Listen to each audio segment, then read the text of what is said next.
Monday morning ஒரு mini vlog தான் நம்ம பார்க்க போகிறோம். காலைல எழுந்ததும் பிரேக்ஃபாஸ்ட்லாம் சாப்பிட்டு முடிச்சாச்சு. அதுக்கப்புறம் கொய்யா பழம் ஜூஸ் அம்மா அடித்து கொடுத்துருந்தாங்க. சாப்பிட்டுட்டு வெளியே கிளம்பிட்டோம். ஆஃப்டர்நூன் லஞ்ச் வெளியே சாப்பிட்டாச்சு.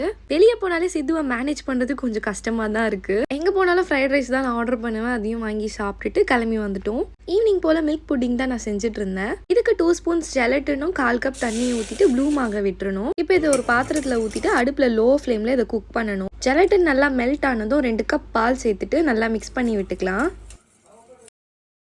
இப்போ கண்டென்ஸ்டு மில்க் 250 ml சேர்த்து நல்லா மிக்ஸ் பண்ணி விட்டுக்கலாம். வெனிலா எசன்ஸ் 1 ஸ்பூன் சேர்த்து நல்லா மிக்ஸ் பண்ணி விட்டுக்கிட்டோன்னா நம்மளோட மில்க் புட்டிங் வந்து ரெடி ஆயிடுச்சு. அப்புறமா உங்களுக்கு வேணுங்கிற பவுலில் இதை ஊற்றிட்டு ஃப்ரிட்ஜில் ஓவர் நைட் ஃபுல்லாக நீங்கள் வச்சு மார்னிங் எழுந்து பார்த்தீங்கன்னா சூப்பராக செட் ஆகிருக்கும். அவ்வளோதான், ரொம்ப டேஸ்டியான மில்க் புட்டிங் ரெசிபி ரெடி ஆயிடுச்சு. நீங்கள் கண்டிப்பாக ட்ரை பண்ணி பார்த்துட்டு எனக்கு கமெண்ட் செக்ஷனில் சொல்லுங்கள். அண்ட் உங்களுக்கு இந்த மாதிரி வீடியோஸ் பிடிச்சிருந்தா லைக், ஷேர் அண்ட் சப்ஸ்கிரைப் பண்ணிக்கோங்க. தேங்க்ஸ் ஃபார் வாட்சிங். பாய்.